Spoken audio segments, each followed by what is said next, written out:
공동주택 가격이 많이 올라가면 세부담이 높아지는 거 아니냐? 결론적으로는 재산세 그렇게 많이 내는 사람 얼마 없다입니다. 종합부동산세 1주택자 같은 경우는 크게 무서워할 필요가 없습니다. 제가 납부했었던 세금은 70만원 세금 부담 때문에 집을 팔 수도 있는 거 아닐까요? 네, 집을 팔 거예요. 근데 어떤 집을 파느냐가 핵심이라고 할 수 있는데요.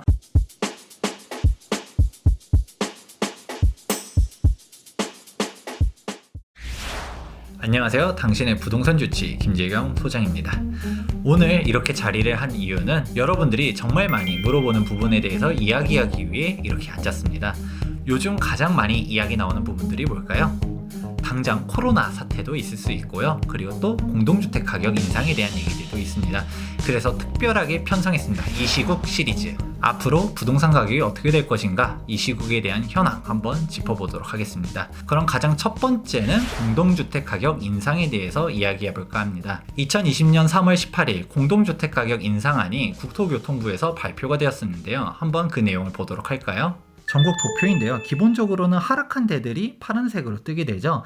사실상 다 올라간 것은 아닙니다. 근데 빨간색으로 되어 있는 데들, 눈에 띄는 데들이 있죠. 전국적으로는 5.99%밖에 안 올랐는데 서울 14.75%, 세종시 5.78%, 대전 14.06% 등 이렇게 올라가는 데들만 많이 올라가게 돼 있는 현실을 알 수가 있습니다. 이렇게 공동주택 가격이 많이 올라가게 되면 사람들이 가장 먼저 우려하는 것은 뭘까요? 아무래도 세부담 때문에 집을 팔지 않을 것인가, 이런 얘기들이 먼저 나올 수밖에 없는데요. 해당 부분에 대해서는 사실 오늘 내일 있었던 이슈가 아니었습니다. 불과 2019년도 작년이었었죠. 공동주택 가격을 많이 올렸었어요. 그렇다 보니까 집값 떨어진다 이런 얘기들 많았었는데, 제가 2019년도 4월 달에 서울경제TV에서 방송했었던 영상, 여기 옆에도 있는데요. 해당 영상에서 말씀드렸던 내용입니다. 공동주택 가격 자체는 표를 보시면 작년에 정말 많이 올랐었어요. 2019년도도 서울의 14.02%, 그리고 전국적으로는 5.24%로 엄청나게 올랐었는데요. 지금 현재 예정되어 있는 14.75% 자체도 의견 수렴을 통해서 나중에 4월 달에 확정이 되게 됩니다. 작년에도 조정이 되면서 좀 더 수치가 낮아지긴 했는데 이번에도 어떻게 될지는 한번 좀 보긴 해야겠지만, 아무래도 작년과 올해 둘 다 엄청나게 높은 수치인 거는 이견이 없는데요. 공동주택 가격이 많이 올라가면 세부담이 높아지는 거 아니냐, 여기에 대해서는 사실 결론적으로는 재산세 그렇게 많이 내는 사람 얼마 없다입니다. 그럼 왜 그럴까? 한번 실질적으로 재산이 얼마 정도 돼 있는지 보통 평균 많이 얘기하잖아요. 근데 사실상 평균보다는 중위가격을 봐야 되는데요. 전국적인 중위가격 어떻게 되는지 한번 보도록 할까요? 전국적으로 사람들이 얼마의 집을 가지고 있을까? 주택도 아니에요. 아파트 중위가격을 한번 가져와 보았습니다. 전국 아파트 중위가격은 3억 6천만 원이고요. 서울 같은 경우는 9억 1천만 원입니다. 근데 서울 같은 경우는 강남과 강북이 모두 포함되어 있잖아요. 강남이 워낙 고가니까. 그럼 강북 중위가격을 한번 보도록 했을 때 강북은 6억 4천만 원. 이걸 보면 소유하고 있는 아파트 가격이 대략 얼마 정도 선인지 알 수가 있겠죠. 그러면 해당 아파트를 가지고 있었을 때 재산세 얼마나 낼까요?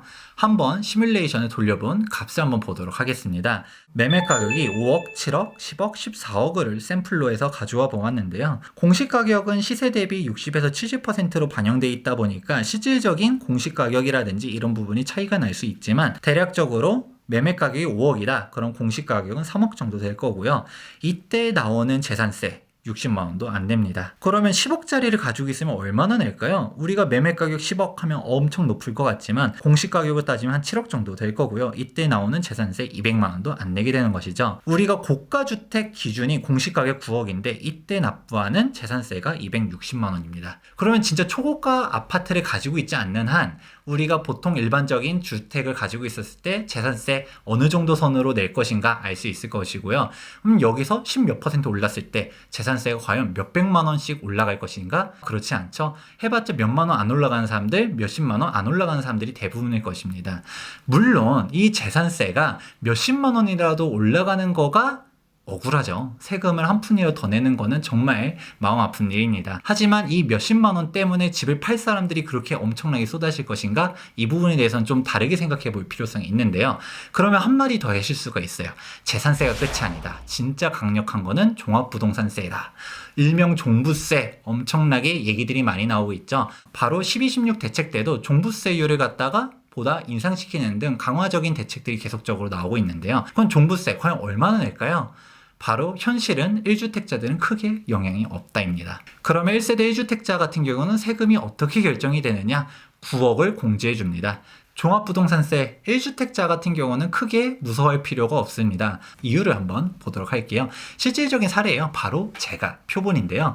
저 같은 경우는 아파트 매매 가격만 20억이 넘어가는 고가주택을 가지고 있습니다. 해당 고가주택에 대한 종부세 얼마나 냈을까요? 제가 2019년도에 종합부동산세를 70만 원 냈습니다. 이거밖에 안 나와? 싶을 수 있는데요. 작년에 나왔었던 공시가격이 제가 12억이 공시가격이었었습니다. 그럼 이 12억에서 어떻게 되느냐? 실질적으로 1세대 1주택자는 9억이 공제죠. 그럼 과표 잡히는 거는 3억이고요. 이 3억에 대해서도 1세대 1주택자에 적용되는 세율이 낮다 보니까 제가 납부했었던 세금은 불과 70만 원밖에 안 됐었던 것이죠. 똑같이 과표가 12억이라 했었을 때 다주택자였다라고 하면 납부하는 세금은 몇백만 원이 됐을 텐데 1주택자라는 이유 하나만으로 종합부동산세가 그렇게 많이 나오지 않습니다. 그러면 정답은 나왔죠. 저와 같이 20억짜리 주택이 있는 경우도 종부세가 이렇게밖에 안 나오는데 사람들이 얘기하는 것처럼 진짜 몇십억짜리 주택이 아닌 이상은 종부세 1주택자인데 엄청나게 많이 내고 그런 경우는 없다라는 것입니다. 그러면 이걸로 알 수 있는 것은 무엇일까요? 1세대 1주택자는 세금적인 부담이 없다라는 것인데요. 그러면 사람들이 반문을 할 수 있죠.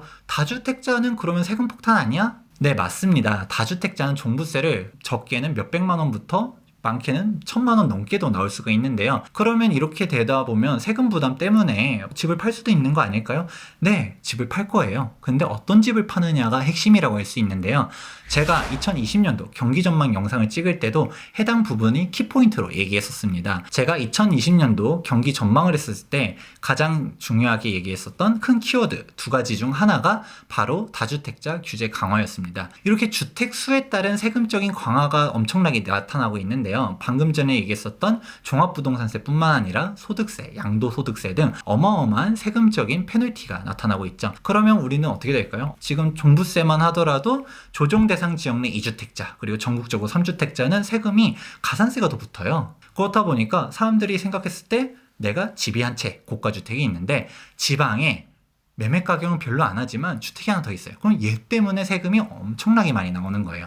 그럼 어떻게 할까요? 정답은 간단해요. 이 돈 안 되는 지방에 있는 주택을 처분하는 거예요. 그렇기 때문에 사실상 지금 현재 시장 양극화로 가고 있는 이유, 왜 지방이 침체가 되고 있었던 것이고 서울에서도 아파트 가격이 엄청나게 올랐었던 것이지 빌라라든지 오피스텔은 크게 올라간 데를 찾기가 어렵거든요. 그 이유가 바로 주택수에 들어가는 것들을 차단시킨다. 어중간하게 주택수에 들어가는 순간 재산세, 양도세 어마어마하게 내야 되기 때문에 주택수가 늘어나는 것 자체가 엄청난 페널티이기 때문에 줄이려고 하는 거죠. 가치가 없는 집들은 줄이고 소위 말하는 똘똘한 한 채의 형상이 심화가 되고 주택수를 줄인다. 이렇게 가게 되는 것입니다. 결론은 이겁니다. 공동주택 가격 인상, 종부세율 강화 물론 부담이 되죠. 하지만 이것이 제가 그동안 이야기했었던 다주택자 규제 심화의 연장선인 것이고 이것이 지방, 우리가 말하는 가치가 떨어지는 상품별 양극화, 지역별 양극화가 더 심화되는 영향을 나타난다. 이렇게 정리해 볼 수가 있을 것 같습니다. 여러분들도 내가 가지고 있는 주택이 얼마짜리인지, 재산세 얼마 내는지, 종부세 대상은 되는지 한번 확인해 보시면 보유세, 언론에서 그리고 전문가들이 얘기하는 거와 달리 실질적으로 과연 얼마나 많이 낼까?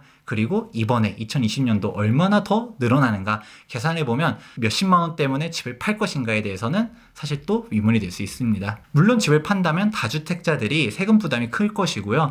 다주택자들은 가치가 떨어지는 주택들을 처분할 수밖에 없게 된다. 이런 흐름으로 정리해보시면 될 것 같습니다. 그러면 이렇게 공동주택 가격에 대해서 이야기를 해보았고요. 다음 이 시국 시리즈에서는 가장 핫한 얘기죠. 공동주택 가격, 그래 그건 그렇게 얘기할 수 있어. 하지만 우리한테는 뭐가 있다?